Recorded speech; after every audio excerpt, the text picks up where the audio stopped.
আজ আমি আপনাদেরকে মক্কার একটি সুন্দরী মহিলার গল্প বলবো, যাকে মন্দ ইবলিসও ভয় পেত। কুরআনে বলা হয়েছে যে তিনি পৃথিবীর ইতিহাসের সবচেয়ে সুন্দরী নারী। আপনি অবাক হবেন জেনে যে এই মহিলা মক্কার একটি অত্যন্ত ধনী ও শক্তিশালী পরিবারের কন্যা ছিলেন। তার একটি কথায় মক্কার পুরো শহর কেঁপে উঠত। কিন্তু তিনি এমন কোনো পাপ করেছিলেন যার কারণে আল্লাহ তাকে মৃত্যুর বিষ দিয়েছিলেন। আজ ইসলামের শত্রুদের বোঝার জন্য প্রথমে আপনাকে এই মহিলার চরিত্রটি বুঝতে হবে। এতদিন ধরে ইসলামের সমস্ত শত্রুরা, যারা ইসরায়েলের শুরু থেকেই পৃথিবীতে বসবাস করছে, তারা এই মহিলার কৌশলগুলো ব্যবহার করে আসছে। প্রথমেই বলতে হবে, এই মহিলা ইসলামের বিদেশি শত্রুদের কাছ থেকে ইসলামের ধ্বংসের কৌশল শিখেছিলেন। আপনি অবাক হবেন জেনে যে এই মহিলা তার স্বামীকে বিশ্বাসঘাতক হতে বাধ্য করেছিলেন এবং নিজের দক্ষতা ব্যবহার করে মুসলমানদের ধ্বংস করতে চেয়েছিলেন। চলুন তার সম্পর্কে আরও জানি। উম্মে জামিল ছিলেন কুরাইশ পরিবারের একজন সদস্য, যা ছিল মক্কার সবচেয়ে শক্তিশালী পরিবারগুলোর মধ্যে একটি। তার পিতা হারাব ইবনে উমাইয়া ছিলেন মক্কার একজন সম্মানিত নেতা। তার নাম ছিল উম্মে জামিল। জামিল শব্দের অর্থ সৌন্দর্য, উম্মে শব্দের অর্থ মা। এই মহিলা এত সুন্দর ছিলেন যে তাকে সৌন্দর্যের মা বলা হতো। তার পরিবার ছিল অত্যন্ত ক্ষমতাধর এবং মক্কার সবচেয়ে প্রভাবশালী পরিবারগুলোর মধ্যে একটি। মনে হচ্ছিল যেন সর্বশক্তিমান আল্লাহ তাকে সব কিছু দিয়েছেন। যেমন তার চেহারা আকর্ষণীয়, তেমনি তার সৌন্দর্য অসাধারণ এবং তার সামাজিক অবস্থানও ছিল উচ্চ শ্রেণীর। কিন্তু এই উচ্চ শ্রেণী তাকে ভালো চরিত্রের অধিকারী বানায়নি। শৈশব থেকেই এই মহিলা ছিল অত্যন্ত অহংকারী, অর্থাৎ কিছুই তাকে সন্তুষ্ট করতে পারত না। তিনি অহংকারী এবং সবসময় রাগান্বিত থাকতেন। তিনি ঝগড়া করতে পছন্দ করতেন না। ছোটবেলায় তিনি আবু লাহাবের সাথে বিবাহ বন্ধনে আবদ্ধ হন। আপনারা কল্পনা করতে পারেন, এই মহিলা ছোটবেলা থেকেই রাজনীতি বুঝতেন। তিনি আবু লাহাবকে বিয়ে করেছিলেন, যিনি আব্দুল মুত্তালিবের পুত্র এবং মক্কার সবচেয়ে প্রভাবশালী ব্যক্তি ছিলেন, যাতে তিনি আব্দুল মুত্তালিবের রাজনৈতিক ক্ষমতাকে ব্যবহার করে নিজের প্রভাব বাড়াতে পারেন। আবু লাহাব ছিলেন মক্কার অন্যতম ধনী এবং শক্তিশালী ব্যক্তি। উম্মে জামিল এই আবু লাহাবের সম্পদকে নিজের অহংকার এবং দুরাচারে ব্যবহার করতেন। দুরাচারী ছিল এই মহিলার সবচেয়ে বড় দুর্বলতা, এবং তিনি এতে খুব খুশি ছিলেন। এই মহিলা সমাজের মানুষের কাছে খুব পরিচিত ছিলেন, কারণ তার তীক্ষ্ণ জিভের জন্য। অর্থাৎ যেই অস্ত্র মানুষ ভয় করে, তার চেহারা, চরিত্র এবং বংশের ভিত্তিতে, সেটি ছিল তার জিভের শক্তি। তিনি এমন একজন মহিলা ছিলেন না যে কেবল তার স্বামীর সম্পদের ওপর নির্ভর করতেন। তিনি তার চারপাশের মহিলাদের উপরও প্রভাব ফেলতেন। কিভাবে স্বামীর সম্পদ দখল করতে হয় এবং তা নিজের সুবিধার জন্য ব্যবহার করতে হয়, এই বিষয়ে তিনি অন্য মহিলাদের মগজ ধোলাই করতেন। আপনি কল্পনা করতে পারেন, সেই সময় কাফের মুসলমানরাও তাদের মহিলাদের উম্মে জামিলের থেকে দূরে রাখার চেষ্টা করত। কারণ যদি উম্মে জামিলের উচ্চ মর্যাদা তাদের মহিলাদের উপর প্রভাব ফেলে, তাহলে স্বামীদের পক্ষে সেই মহিলাদের নিয়ন্ত্রণ করার মধ্যে ক্ষমতা এবং গৌরব হারানোর ভয় ছিল। এর কারণ ছিল যে তিনি মনে করতেন যে যেই সমাজে তিনি আজ বাস করছেন, সেটি তার পিতৃ পরিবারের শক্তির কারণে। এটি কোনোভাবেই অবমূল্যায়ন করা উচিত নয়। যখন মক্কার অধিকাংশ মানুষ নির্বাসনে বাস করছিল, তখন কিছু মানুষ খুব সতর্ক ছিল তাদের পারিবারিক সম্পদ রক্ষা করতে। উম্মে জামিল তার নিজের সম্পদ এবং তার স্বামীর সম্পদ রক্ষা করার ব্যাপারে অত্যন্ত সতর্ক ছিলেন। তার জন্য সবচেয়ে গুরুত্বপূর্ণ ছিল পরিবারের নেতৃত্ব, বিশেষ করে উমাইয়া পরিবার।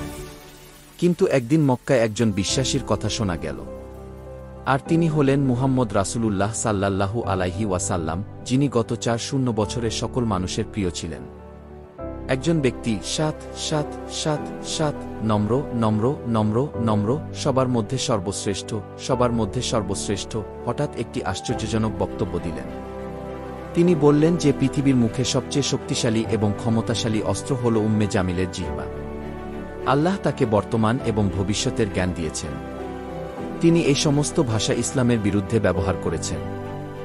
নাউজুবিল্লাহ। তিনি কেবল ইসলামের বিরুদ্ধে লড়াই করেননি, বরং তার জিহ্বাকে ব্যবহার করে ইসলামকে ধ্বংস করার চেষ্টা করেছেন, রাসূলের সম্মানকে হেয় করেছেন এবং বিশ্বাসীদের ভয় দেখিয়েছেন। তিনি তার জিহ্বাকে সর্বোচ্চভাবে ব্যবহার করে বিশ্বাসীদের মধ্যে ভয় সঞ্চার করেছেন। মক্কার বুলেটের শব্দ, বাড়ির কোলাহল এবং কাবার চারপাশের ভয়ঙ্কর গল্পগুলো শোনা যেত। তিনি শুধু শত্রু ছিলেন না, তিনি একটি হুমকিতে পরিণত হয়েছিলেন। কিন্তু কাবার সাথে তার প্রাকৃতিক যুদ্ধ কেবল শুরু হয়েছিল। ইসলাম উম্মে জামিলের জন্য শুধু একটি বিশ্বাস ছিল না, এটি ছিল তার জীবনের জন্য একটি বড় হুমকি, তার গৌরব এবং তার বংশের রাজত্বের জন্য। মক্কায় একজন ব্যক্তি ছিলেন যিনি বহু বছর ধরে এই ব্যবস্থার বিরুদ্ধে দাঁড়িয়েছিলেন। উম্মে জামিলের জন্য এটি মেনে নেওয়া কঠিন ছিল, এবং তিনি প্রস্তুত ছিলেন যে কোনো কিছু করার জন্য যাতে এই নতুন আইন, এই নতুন ধর্ম টিকে না থাকে। উম্মে জামিল প্রথমে এটাকে খুব বেশি গুরুত্ব দেননি। যখন তিনি শুনলেন যে মুহাম্মদ সাল্লাল্লাহু আলাইহি ওয়াসাল্লাম তার নবুয়াত ঘোষণা করেছেন, তিনি ভাবলেন এই ধর্ম বেশি দিন টিকবে না। কিন্তু যখন মানুষ দিন দিন তার কথা মানতে শুরু করল, উম্মে জামিলের মধ্যে ভয় এবং রাগের সঞ্চার হল। তিনি এবং তার স্বামী আবু লাহাব কয়েক মাস গুহায় কাটিয়েছিলেন এবং এই নতুন দিনে ইসলামের বিরুদ্ধে একটি বিশাল বিদ্রোহের অস্ত্র ভেঙে পড়েছিল। উম্মে জামিলের মক্কায় মহিলাদের ওপর ছিল প্রবল প্রভাব। তার একটি গল্প পুরো শহর জুড়ে ছড়িয়ে পড়েছিল। তিনি ছিলেন মক্কার সবচেয়ে প্রভাবশালী নারী, ছিলেন ইসলাম ধ্বংস করতে। তিনি এই ক্ষমতা ব্যবহার করেছিলেন মিথ্যা ছড়াতে, এবং মানুষ তার কথাগুলো বিশ্বাস করত, কারণ আল্লাহ তাকে এই ক্ষমতা দিয়েছিলেন। তিনি বলতেন, মুহাম্মদ পাগল, তিনি জাদুকর। তুমি কি দেখতে পারছ না? যে কেউ তার কুরআন তিলাওয়াত দ্বারা মুগ্ধ হয়, নিশ্চয়ই এটি জাদু।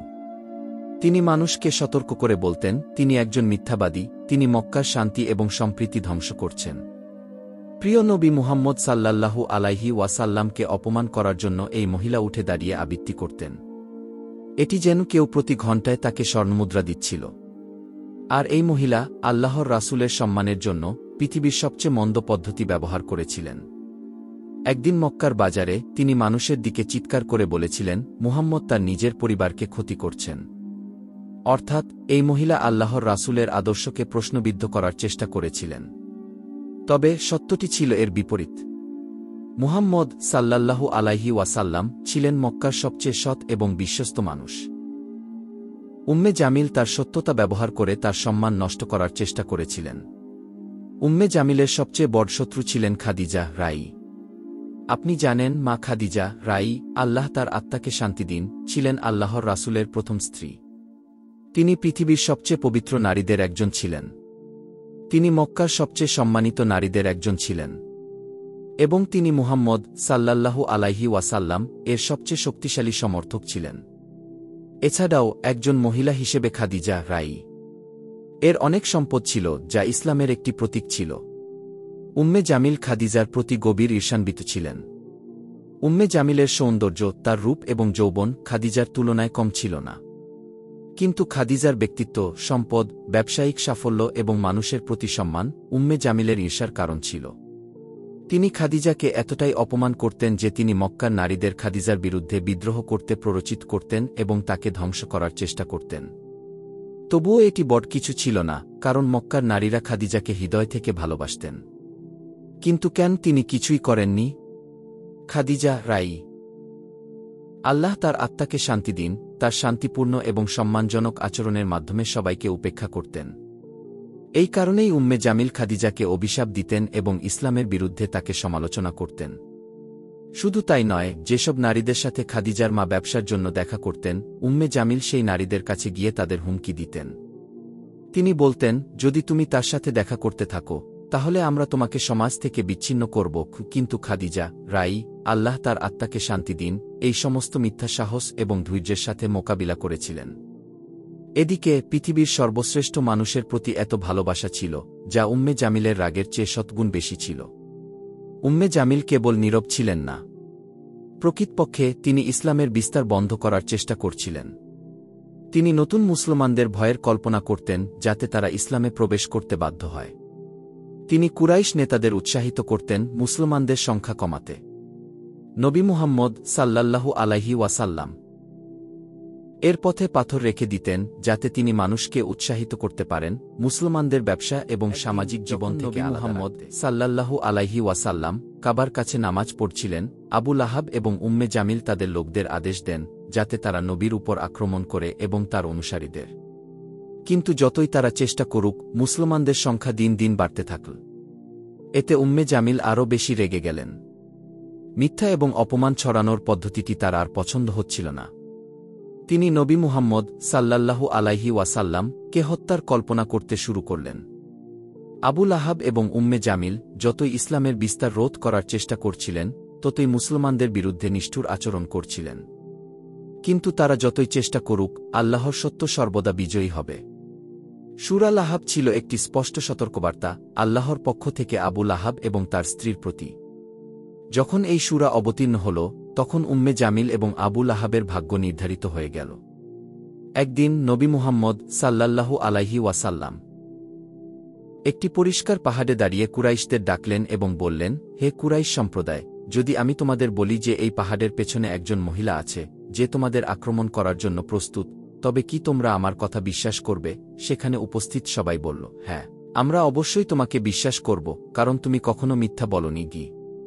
তখন নবী মুহাম্মদ বললেন, তাহলে আমি তোমাদের কঠিন পরিস্থিতি সম্পর্কে সতর্ক করছি। কে আল্লাহর সত্যবাণীর সামনে নীরবতা ভেঙে গেল এবং ইসলামের সবচেয়ে ঘৃণিত শত্রু আবু লাহাব রেগে গিয়ে চিৎকার করে বলল, এই জন্যই তুমি আমাদের থামিয়েছ। তুমি একজন কাপুরুষ। কে এই কথা বলে তিনি রাগান্বিত হয়ে সেখান থেকে দ্রুত চলে গেলেন। নবী মুহাম্মদ সাল্লাল্লাহু আলাইহি ওয়াসাল্লাম এর জন্য এটি ছিল অত্যন্ত কষ্টের। এই ঘটনার কারণে আল্লাহ সূরা লাহাব অবতীর্ণ করলেন। আল্লাহ সুবহানাহু ওয়া তাআলা পবিত্র কুরআনে বললেন, আবু লাহাবের 2 হাত ধ্বংস হোক এবং সে নিজেও ধ্বংস হোক।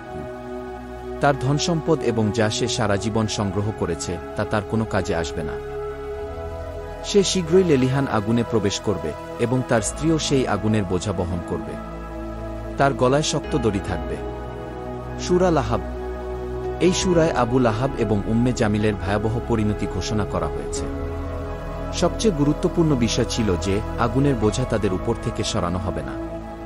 এটা বোঝা গেল যে উম্মে জামিল রাসূলের পথে লাঠি এবং পাথর রেখে দিতেন। তিনি নবী মুহাম্মদকে আঘাত করতে চেয়েছিলেন।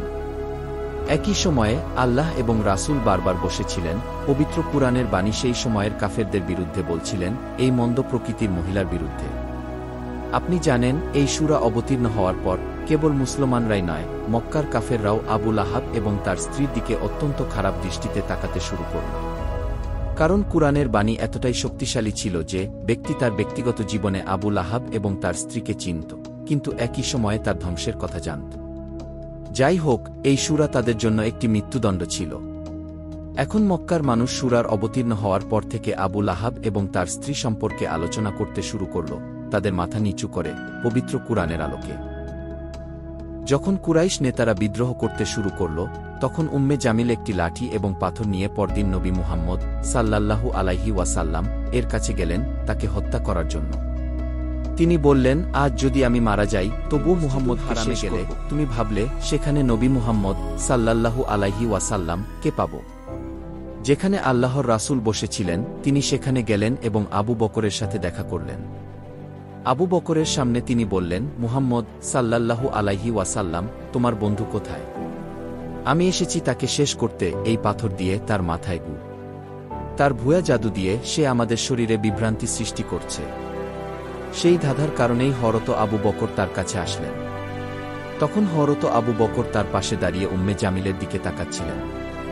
কিন্তু উম্মে জামিল নবী মুহাম্মদ সাল্লাল্লাহু আলাইহি ওয়াসাল্লাম কে দেখতে পারলেন না, কারণ সেই মুহূর্তে উম্মে জামিল দেখতে অক্ষম ছিলেন। সুবহানাল্লাহ। উম্মে জামিল রেগে গিয়ে পাথরটি ছুঁড়ে ফেলে চলে গেলেন। উম্মে জামিল কোনোভাবেই সূরা লাহাবকে ভুল প্রমাণ করতে পারেননি, কারণ সূরা লাহাব একটাই বাস্তব এবং নিখুঁত ছিল যে শুধু মুসলমানরাই নয়, অমুসলিমরাও এই সূরাকে পছন্দ করেছিল। কিন্তু উম্মে জামিল নবী মুহাম্মদ সাল্লাল্লাহু আলাইহি ওয়াসাল্লাম এর বিরুদ্ধে খারাপ কথা বলেছিলেন আবু বকরের সামনে, যা আবু বকরের জন্য আরও কঠিন হয়ে গেল। উম্মে জামিল আরও অপ্রতিরোধ্য হয়ে উঠলেন। কে কল্পনা করতে পারে যে নবী মুহাম্মদ এবং তার মা খাদিজা এবং পুরো মুসলিম সম্প্রদায় 3 বছর ধরে মক্কায় বয়কটের মধ্যে ছিল। উম্মে জামিল এবং তার স্বামী আবু লাহাব ইসলামী বিশ্বে নিজেদের জীবন উৎসর্গ করার অঙ্গীকার করেছিল। সূরা লাহাবের মাধ্যমে যখন উম্মে জামিল আবু লাহাবকে বলেছিলেন যে তিনি চিরন্তন শাস্তির নেতা হবেন, তখন আবু লাহাব পাগল হয়ে গেলেন। এরপর আল্লাহর রাসূল এবং পুরো মুসলিম সম্প্রদায় 3 বছর ধরে কঠিন পরিস্থিতির মধ্যে ছিল, আর আবু লাহাব এবং তার স্ত্রী জিহাদের নামে অত্যাচার চালায়।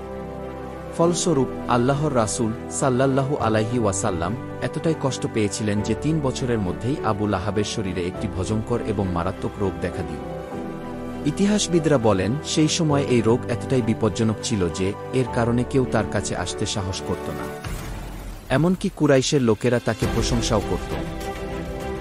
একবার আবু লাহাব একা ও অসহায় হয়ে পড়েছিলেন এবং তার ভয়ঙ্কর যন্ত্রণা দেখে তার স্ত্রী উম্মে জামিল বলেছিলেন, আমি আমার স্বামীকে ভালোবাসি, যদি মৃত্যু আসে তবে আমি আমার স্বামীকে সেবা করব। এইভাবে 2 থেকে 3 মাস কাটল, কিন্তু একসময় ভয়ঙ্কর দুর্গন্ধে উম্মে জামিল অসুস্থ হয়ে পড়লেন এবং তার স্বামীকে ছেড়ে চলে গেলেন।